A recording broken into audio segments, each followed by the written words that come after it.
नमस्कार दोस्तों, स्वागत है आपका जरधरी क्लासेस में। दोस्तों, आज हम आगामी सभी परीक्षाओं के लिए कुछ महत्वपूर्ण प्रश्नों की चर्चा करने वाले हैं। तो चलिए दोस्तों, शुरू करते हैं आज का ज्ञानवर्धक सफर। यदि आपको जरधारी क्लासेस के ई बुक नोट्स चाहिए तो उसका लिंक आपको डिस्क्रिप्शन में दे दिया जाएगा, या आप डायरेक्टली गूगल पर भी सर्च कर सकते हैं jardhari-classes.in।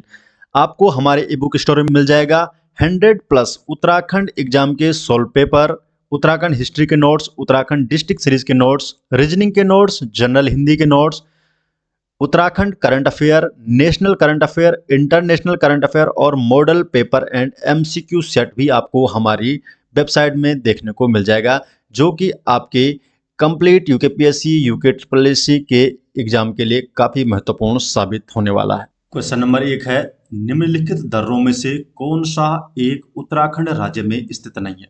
तो ये दर्रे दे रखे हैं यहाँ पर, और इनमें से कौन सा दर्रा उत्तराखंड राज्य में स्थित नहीं है? अगर आप देखें तो नीति दर्रा उत्तराखंड में, माणाबी, मुलिंगलाबी। जो डेवसा दर्रा है ये उत्तराखंड में स्थित नहीं, ये है हिमाचल प्रदेश में। तो डी ऑप्शन ही इसका सही हो जाएगा, क्योंकि पूछा गया है कि उत्तराखंड राज्य में कौन सा दर्रा स्थित नहीं है। डिटेल भी जान लेते हैं। तो जो नीति दर्रा है ये चमोली और तिब्बत के मध्य स्थित दर्रा है।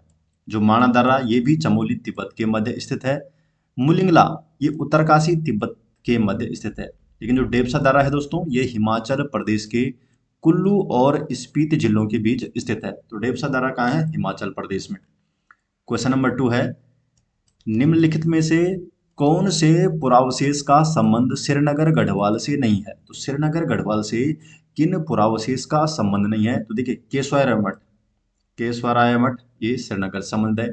शमशाही बागान में श्रीनगर में, वैरागड़ा मंदिर समूह भी श्रीनगर में ही है। जो कश्मीरी हाट है इसका संबंध नहीं है श्रीनगर से। डी ऑप्शन ही सही हो जाएगा। तो जो महिपत शाह है इन्होंने श्रीनगर गढ़वाल में केशवराय मठ मंदिर का निर्माण कराया था, तो श्रीनगर से संबंधित है। श्याम शाह ने शमशाही बागान कहाँ निर्माण कराया? श्रीनगर गढ़वाल में ही। वैरागड़ा जो मंदिर समूह है ये श्रीनगर गढ़वाल में ही स्थित है। और जो कश्मीरी हाट है दोस्तों, ये जम्मू कश्मीर के श्रीनगर से संबंधित है। ये भी श्रीनगर से संबंधित है, लेकिन जम्मू कश्मीर के श्रीनगर से संबंधित है, और एक हस्तशिल्प बाजार है। क्वेश्चन नंबर 3, गढ़वाल में पंवार, जिसे परमार भी बोल लेते हैं, तो पंवार वंश का संस्थापक कौन था गढ़वाल में? तो पंवार वंश का संस्थापक कौन था? कनकपाल। सी ऑप्शन सही जवाब है, कनकपाल था परमार वंश का संस्थापक। कनकपाल के बारे में जान लेते हैं। तो जो कनकपाल है इन्होंने परमार वंश की स्थापना की थी 888 ईस्वी में। कनकपाल ये मूल रूप से गुर्जर प्रदेश से आए थे। कहाँ ये गुर्जर प्रदेश? मेवाड़, गुजरात, महाराष्ट्र से। 1887 ईस्वी में यहाँ ये तीर्थाटन पर आया था। और चांदपुरगढ़ चमोली में पड़ता है। तो चमोली जो चांदपुरगढ़ था इसके शासक थे भानु प्रताप, और इन्होंने अपनी पुत्री का विवाह करा दिया कनकपाल से। तो कनकपाल आए थे गुर्जर प्रदेश से, यहाँ आए थे तीर्थाटन पर, और चांदपुरगढ़ के जो शासक भानु प्रताप थे इन्होंने अपनी पुत्री का विवाह करा दिया था कनकपाल से, और यहीं से चांदपुरगढ़ में यहीं से परमार वंश की नींव पड़ गई थी। इन्होंने क्या कर दिया? इसको चांदपुरगढ़ का शासक बना दिया। क्वेश्चन नंबर 4 है, अशोक का कालसी अभिलेख किस लिपि में लिखा गया है? तो जो अशोक है इनका जो कालसी अभिलेख है तो इसे ब्राह्मी लिपि में लिखा गया है। सी ऑप्शन है ब्राह्मी लिपि। तो अशोक का जो कालसी अभिलेख है इसे ब्राह्मी लिपि में उत्कीर्ण किया गया है, अर्थात लिखा गया है। ये अभिलेख उत्तराखंड के देहरादून जिले में यमुना और टोंस नदी के संगम पर स्थित है, कालसी में। कालसी जो शिलालेख है इसकी भाषा क्या है? तो भाषा इसकी प्राकृत, और इसे लिखा गया है ब्राह्मी लिपि में। तो भाषा तो प्राकृत है लेकिन लिपि है ब्राह्मी। ये लिपि क्या होती है? बाएं से दाएं लिखी जाती है, और इसके अक्षरों से शिरोरेखा अर्थात जो ऊपर लाइन होती है, ऊपर की रेखा होती है, इसका इसमें अभाव होता है। जैसे हम हिंदी में लिखते हैं तो ऊपर एक लाइन डाल रहे हैं, लेकिन जो ये ब्राह्मी लिपि होती है इसमें ऊपर की जो लाइन होती है ये नहीं होती है।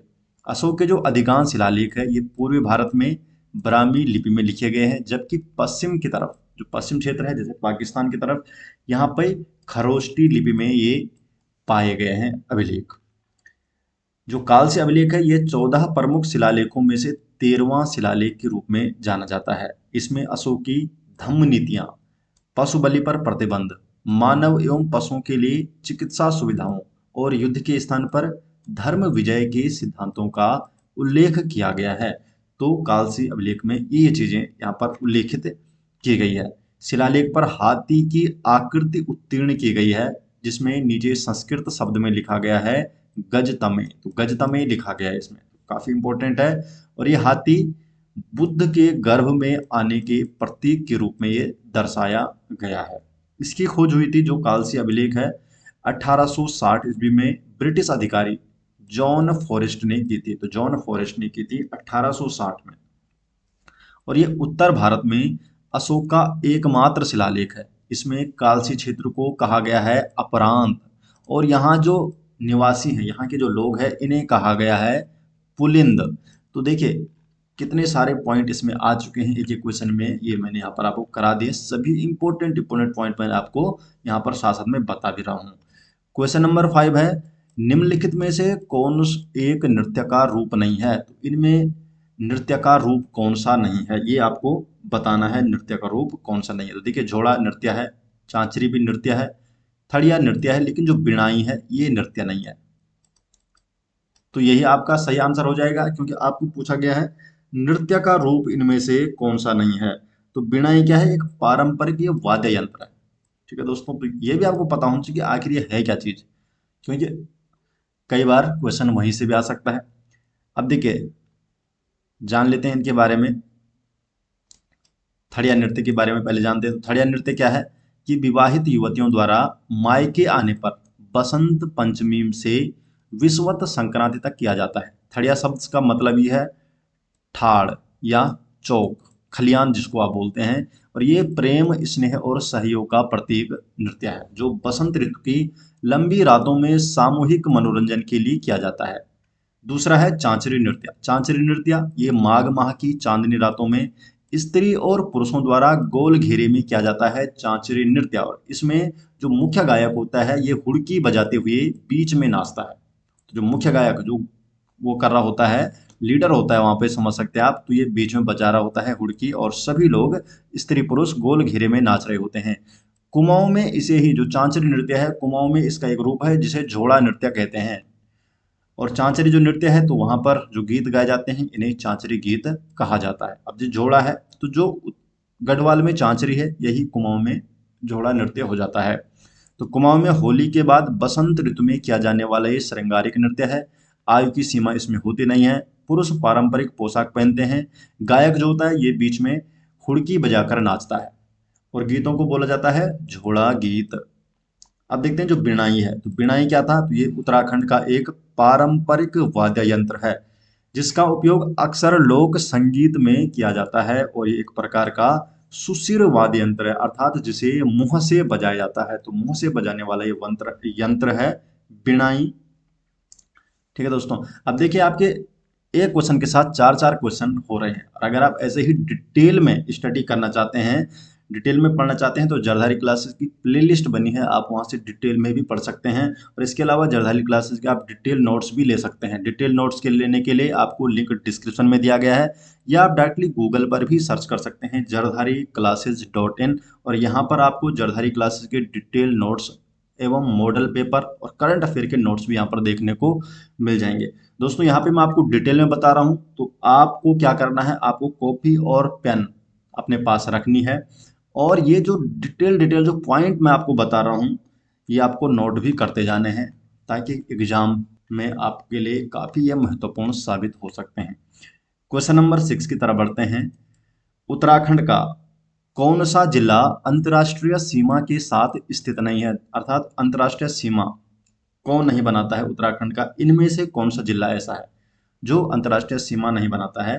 तो अल्मोड़ा है, डी ऑप्शन सही जवाब, अल्मोड़ा जिला ऐसा है। अब देखिए जो उत्तरकाशी है, चमोली और पिथौरागढ़, ये तीनों के तीनों क्या है? नेपाल और इधर चाइना के साथ सीमाएं बनाते हैं। अब कौन किसके साथ बनाता है देखते हैं। तो नेपाल के साथ पिथौरागढ़, चंपावत और उधम सिंह नगर। तो उत्तराखंड के जो 3 जिले हैं, पिथौरागढ़, चंपावत और उधम सिंह नगर, ये नेपाल के साथ सीमा बनाते हैं। चीन तिब्बत के साथ बनाते हैं पिथौरागढ़, चमोली और उत्तरकाशी। पिथौरागढ़ इसमें से एकमात्र जिला है उत्तराखंड का जो नेपाल और चीन दोनों के साथ सीमा साझा करता है।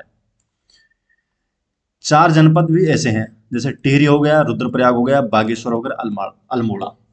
4 जनपद उत्तराखंड के ऐसे हैं जो कोई भी न तो अंतर्राष्ट्रीय और न ही राज्य की सीमा बनाते हैं।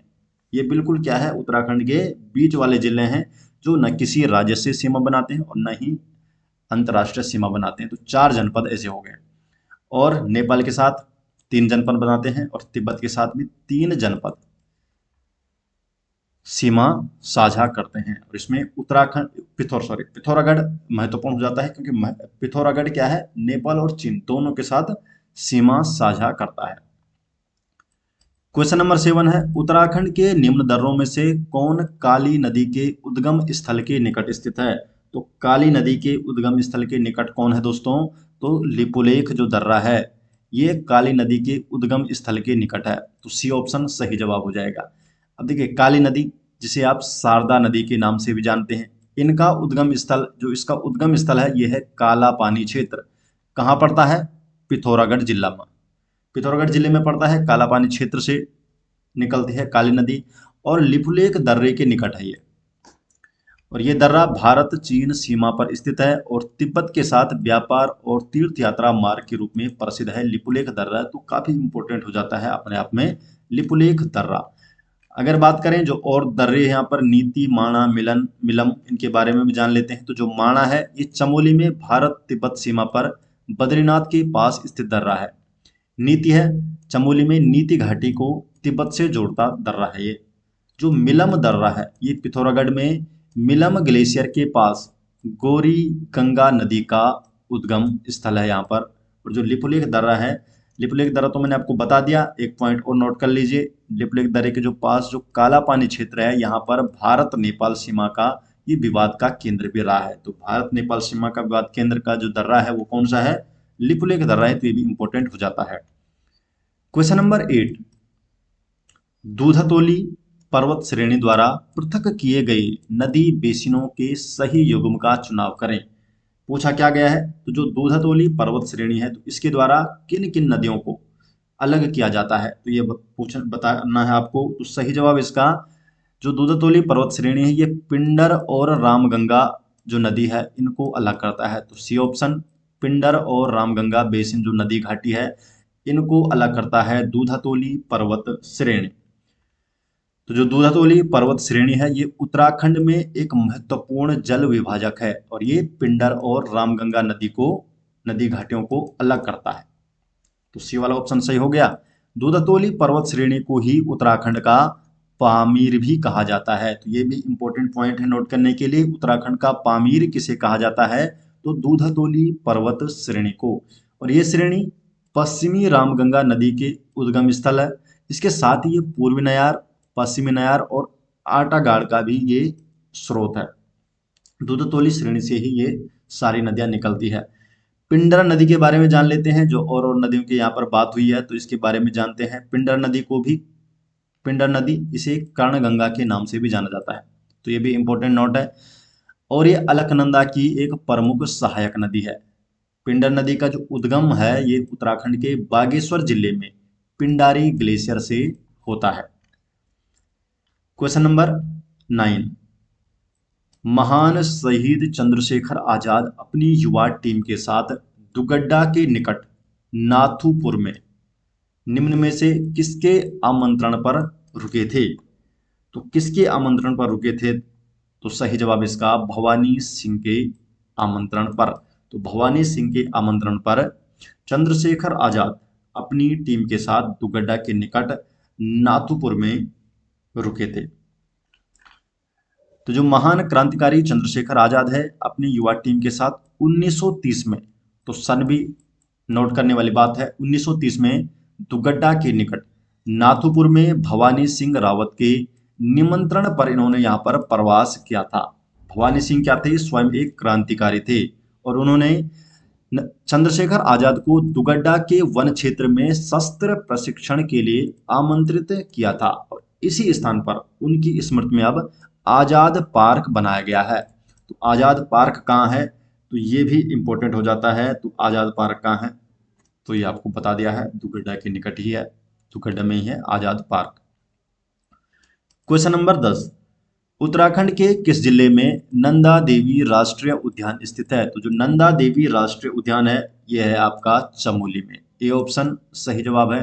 तो चमोली में है नंदा देवी राष्ट्रीय उद्यान। तो जो नंदा देवी राष्ट्रीय उद्यान है ये उत्तराखंड के चमोली जिले में स्थित है। और नंदा देवी की जो ऊंचाई है 7,816 मीटर, और ये कंचनजंगा जिसकी ऊंचाई 8,586 मीटर है, इसके बाद ये भारत में दूसरा सबसे ऊंचा पर्वत है। तो नंदा देवी पर्वत क्या है? भारत का दूसरा सबसे ऊंचा पर्वत है। और इसकी स्थापना हुई थी 1982 में, और 1988 में से विश्व धरोहर का दर्जा मिला। 1988 में विश्व धरोहर का से दर्जा मिला है। क्वेश्चन नंबर 11 है, निम्नलिखित में से कौन चारण उपनाम से प्रसिद्ध है? चारण उपनाम से कौन प्रसिद्ध है इनमें से? तो चारण उपनाम से प्रसिद्ध है शिव प्रसाद डबराल। सी ऑप्शन सही जवाब है। शिव प्रसाद डबराल है चारण उपनाम से प्रसिद्ध। तो शिव प्रसाद डबराल ये चारण चारण कहा गया इनको, चारण नाम से प्रसिद्ध हैं। उत्तराखंड के प्रसिद्ध इतिहासकार, भूगोलवेता हैं और लेखक हैं। इन्हें उत्तराखंड का विश्वकोश भी कहा जाता है। तो उत्तराखंड का विश्वकोश किसे कहा जाता है? शिव प्रसाद डबराल को। और इन्होंने 18 खंडों में उत्तराखंड का इतिहास लिखा। तो 18 खंडों में लिखा इन्होंने उत्तराखंड का इतिहास। इसके बाद हरिकृष्ण जो रतूड़ी हैं इनके बारे में जान लेते हैं। तो हरिकृष्ण रतूड़ी ये टिहरी के राजा कीर्ति शाह के वजीर अर्थात प्रधानमंत्री रहे हैं। और इन्होंने 1928 में क्लासिक गढ़वाल का इतिहास लिखा। चंडी प्रसाद भट्ट इस चिपको आंदोलन के नेता और पर्यावरणविद रहे हैं। जो गंगादत्त उप्रेती है ये एक प्रसिद्ध लेखक है और इन्होंने कुमाऊनी बोलियों का अध्ययन किया है। क्वेश्चन नंबर 12, गढ़वाल स्थित मलारी किस संस्कृति से संबंधित है? तो जो मलारी है, मलारी किससे संबंधित है? तो मलारी का संबंध है महापाषाणीय समाधान से। तो बी ऑप्शन महापाषाणीय समाधान से संबंधित है मलारी का। तो मलारी ये चमोली जिले में स्थित है और उत्तराखंड का एक प्रमुख महापाषाणीय समाधान स्थल है। यहाँ 1956 में शिव प्रसाद डबराल जो चारण उपनाम से प्रसिद्ध हैं, इनके द्वारा पहली बार महापाषाणीय समाधानों की खोज की गई थी, जिसमें मिट्टी के बर्तन, नरकंकाल, जानवरों के अवशेष जैसे भेड़ बकरी हो गए और लोहे के उपकरण यहाँ से प्राप्त हुए थे। मलारी गांव ये मारछा जनजाति का एक गांव है। तो मारछा जनजाति कहाँ पाई जाती है? उत्तराखंड के चमोली जिले के मलारी गांव में। ताम्रनिधि यहाँ पर शब्द आए हैं, और ताम्रनिधि मध्यपाषाण संस्कृति और चित्रित धूसर मृदभांड इनके बारे में भी एक एक लाइन में जानते हैं। तो जो ताम्रनिधि संस्कृति है ये एक पुरातत्व संबंधी अवधारणा है जो भारत में जो कोपर एज है, ताम्र पाषाण काल, तो कोपर एज के दौरान पाई गई तांबे की वस्तुओं के संचय से संबंधित है। जो मध्यपाषाण संस्कृति है, मध्यपाषाण संस्कृति को मेसोलिथिक संस्कृति भी कहा जाता है। तो मेसोलिथिक संस्कृति मध्यपाषाण संस्कृति को ही कहा जाता है। और पुरापाषाण काल और नवपाषाण काल के बीच का ये समय है, एक संक्रमण काल था जब लोग यहाँ पर लोग अभी भी शिकार तो कर ही रहे थे, लेकिन धीरे धीरे ये कृषि की ओर बढ़ना शुरू कर देते। शिकार तो अभी भी कर ही रहे थे, लेकिन अब ये कृषि की ओर बढ़ना शुरू हो गए थे। लेकिन अभी भी इनका जो मुख्य भोजन था वो शिकार ही था। चित्रित धूसर जो मृदांड है ये क्या चीज है? पेंटेड ग्रे वेयर PGW, ये एक प्रकार की प्राचीन मिट्टी का बर्तन है जो हल्के भूरे रंग का होता है और जिस पर गहरे रंग से रेखाएं चित्रित की जाती है, आकृतियां इसमें से चित्रित की गई होती है। नेक्स्ट क्वेश्चन है क्वेश्चन नंबर 13, फांसना शिखर शैली मंदिर वास्तुकला किससे संबंधित है? जो फांसना शिखर शैली मंदिर वास्तुकला है तो किससे संबंधित? अब देखिए जो फांसना शिखर शैली है तो ये नागर शैली का ही एक उप प्रकार है। तो अब देखिए जो नागर शैली है तो नागर शैली कहाँ की? उत्तर भारत की प्रमुख मंदिर वास्तुकला शैली है। तो ये सभी मंदिर उत्तराखंड में है तो उत्तर भारत के ही हैं। सूर्य मंदिर पलेठी टिहरी गढ़वाल में है। वीरभद्र एवं वासुदेव मंदिर नारायणकोट ये चमोली में है। बालेश्वर मंदिर जागेश्वर में कहाँ पड़ता है? अल्मोड़ा जिले में। तो ये जो सभी के सभी है, उपयुक्त सभी हो जाएगा डी ऑप्शन फांसना शिखर शैली जो मंदिर वास्तुकला संबंधित है सभी के सभी, क्योंकि ये सभी ही नागर शैली से संबंधित और उसी का ही ये प्रकार है फांसना शिखर शैली। तो डी ऑप्शन सही हो जाएगा। तो भारत में जो मंदिर वास्तुकला है ये 3 प्रमुख शैलियों में विभाजित है। कौन कौन सी है? नागर शैली, द्रविड़ शैली और वेसर शैली। और जो फांसना शिखर शैली है ये नागर शैली का ही एक उप प्रकार है। नागर शैली ये मुख्यतः उत्तर भारतीय शैली है। नागर शब्द क्या है? नगर से बना हुआ है। यहाँ पर सर्वप्रथम नगर में निर्माण होने के कारण इसे नागर शैली कहा जाता था। जो द्रविड़ शैली है ये मुख्यतः दक्षिण भारतीय शैली है। ये शैली दक्षिण भारत में विकसित होने के कारण द्रविड़ शैली ये कहलाती है। और तमिलनाडु के जो अधिकांश मंदिर है ये इसी श्रेणी के हैं। जो वेसर शैली है, तो वेसर शैली क्या है? नागर और द्रविड़ शैलियों का ये मिला जुला रूप है। तो इसके बीच का हो गया वेसर शैली। क्वेश्चन नंबर 14, उत्तराखंड में चौमू देवता की पूजा की जाती है। तो चौमू देवता की पूजा की जाती है किस रूप में? तो दुधारू और मवेशियों की सुरक्षा हेतु की जाती है उत्तराखंड में चौमू देवता की पूजा। बी ऑप्शन सही जवाब इसका। तो उत्तराखंड में जो चौमू देवता है इन्हें मुख्य रूप से दुधारू मवेशियां जो पशु होते हैं, दुधारू पशु, इनकी सुरक्षा और समृद्धि के लिए पूजा जाता है। ये देवता कुमाऊं क्षेत्र के पशुपालकों और ग्रामीणों के मुख्य ये आराध्य हैं। चौमू देवता का जो मूल स्थान है चंपावत जिले का नेपाल से सटा हुआ क्षेत्र है। और कौन सी जगह ये? गुमदेश। तो गुमदेश इनका मूल स्थान माना जाता है। चौमू देवता की जो कल्पना है पशुपतिनाथ शिव की चतुर्मुखी रूप से की जाती है।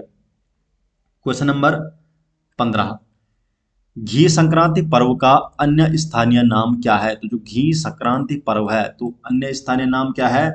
ओलगिया। तो ओलगिया नाम है स्थानीय। बी ऑप्शन सही जवाब। तो जो ओलगिया है जिसे हम घी संक्रांति या घी त्यार भी कह देते हैं, तो घी त्यार भी इसे कहा जाता है। उत्तराखंड का एक लोक पर्व है और ये भाद्रपद मास की संक्रांति पर मनाया जाता है। और ये त्योहार फसल की अंकुरित होने और पशुधन को ही समर्पित है। इसमें आया है दूसरा फूलदेई त्योहार। तो फूलदेई ये भी उत्तराखंड का एक प्रसिद्ध लोक पर्व है और ये बसंत ऋतु के आगमन का प्रतीक है। क्वेश्चन नंबर 16 है, अल्मोड़ा मुद्राएं संबंधित है। तो अल्मोड़ा मुद्राएं किससे संबंधित है? तो अल्मोड़ा मुद्राएं संबंधित है कुनिंद राजवंश से। कुनिंद राजवंश से संबंधित है अल्मोड़ा मुद्राएं। तो बी ऑप्शन सही जवाब है। तो जो अल्मोड़ा मुद्राएं हैं जिन्हें अल्मोड़ा के सिक्के या अल्मोड़ा की मुद्राएं, ये कुनिंद वंश से संबंधित है। और ये वंश दूसरी और तीसरी शताब्दी के दौरान हिमालयी क्षेत्र में शासन करता था। इन सिक्कों को हिमालयी क्षेत्र की पहली मुद्रा माना जाता है। तो क्वेश्चन यही पूछ गया कि हिमालयी क्षेत्र की पहली मुद्रा कौन थी? वो थी अल्मोड़ा के सिक्के या अल्मोड़ा मुद्राएं। क्वेश्चन नंबर 17 है, भारतीय सैन्य अकादमी किस वर्ष देहरादून में स्थापित की गई? तो देहरादून में स्थापित की गई थी 1932 में। C option 1932।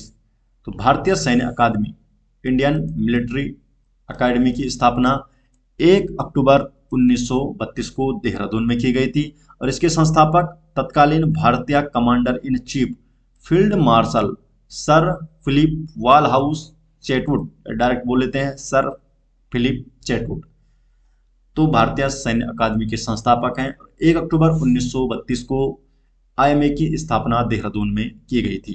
क्वेश्चन नंबर 18, निम्न में से उत्तराखंड के प्रथम राज्यपाल कौन थे? तो उत्तराखंड के प्रथम राज्यपाल थे सुरजीत सिंह बरनाला। तो सुरजीत सिंह बरनाला उत्तराखंड के प्रथम राज्यपाल थे। डी ऑप्शन सही जवाब।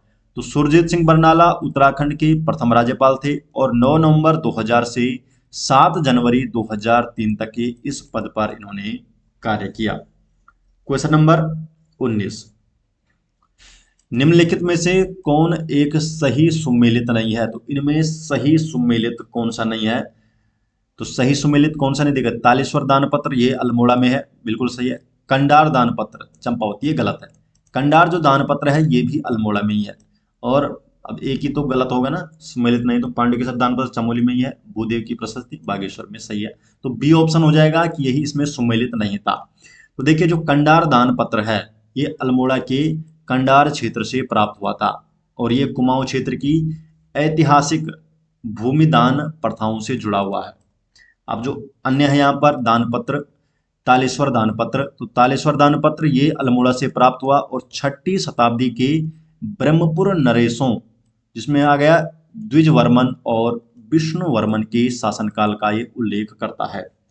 पांडुकेश्वर दान पत्र ये चमोली जनपद में पांडुकेश्वर से प्राप्त हुआ और ये बद्रीनाथ धाम से जुड़े धार्मिक और प्रशासनिक दस्तावेजों से संबंधित है। और जो भूदेव की प्रशस्ति है ये बागेश्वर के बागनाथ मंदिर परिसर से प्राप्त हुई और ये कत्यूरी राजा भूदेव जो 9वीं शताब्दी है इसकी ये प्रशस्ति है। और व्याघ्रेश्वर जिसे वर्तमान में बागेश्वर है, बागेश्वर कहा जाता है, तो इसका इसमें ये उल्लेख करता है ये प्रशस्ति। क्वेश्चन नंबर 20, हैप्पी क्लब संगठन की स्थापना किसने की थी? तो जो हैप्पी क्लब संगठन है इसकी स्थापना की थी गोविंद वल्लभ पंत ने। डी ऑप्शन सही जवाब है। तो गोविंद वल्लभ पंत ने हैप्पी क्लब संगठन की स्थापना की थी और कब की थी? 1903 में। तो हैप्पी क्लब की स्थापना कब हुई? 1903 में गोविंद वल्लभ पंत द्वारा की गई थी। तो दोस्तों ये हो गए आज उत्तराखंड के टॉप 20 क्वेश्चन। और दोस्तों आप देख रहे होंगे कितना डिटेल में यहाँ पर आपको बता रहा हूँ ये बोलने के लिए। तो 20 क्वेश्चन है, यहाँ से आप ये कम से कम 50 से 60 क्वेश्चन कंप्लीट हो गए हैं और ये सभी चीज़ें आपने नोट जरूर कर ली होगी। अगर आप ऐसे ही डिटेल नोट चाहते हैं तो इसका लिंक आपको डिस्क्रिप्शन में मिल जाएगा, या आप डायरेक्टली गूगल पर सर्च कीजिए jardhariclasses.in और वहाँ से आप जरधारी क्लासेस के डिटेल नोट्स ले सकते हैं। अगर आप शुरू से स्टडी करना चाह रहे हैं और डिटेल में पढ़ना चाह रहे हैं तो जरधारी क्लासेस की यूट्यूब में ही प्लेलिस्ट बनी है, फ्री है बिल्कुल, और आप वहाँ पर डिटेल में पढ़ सकते हैं। हर सब्जेक्ट की वहाँ पर प्लेलिस्ट बनी है, तो प्लेलिस्ट से आप अच्छी तैयारी आप कर सकते हैं। तो मिलते हैं दोस्तों नेक्स्ट वीडियो के साथ, तब तक के लिए आपका बहुत बहुत धन्यवाद।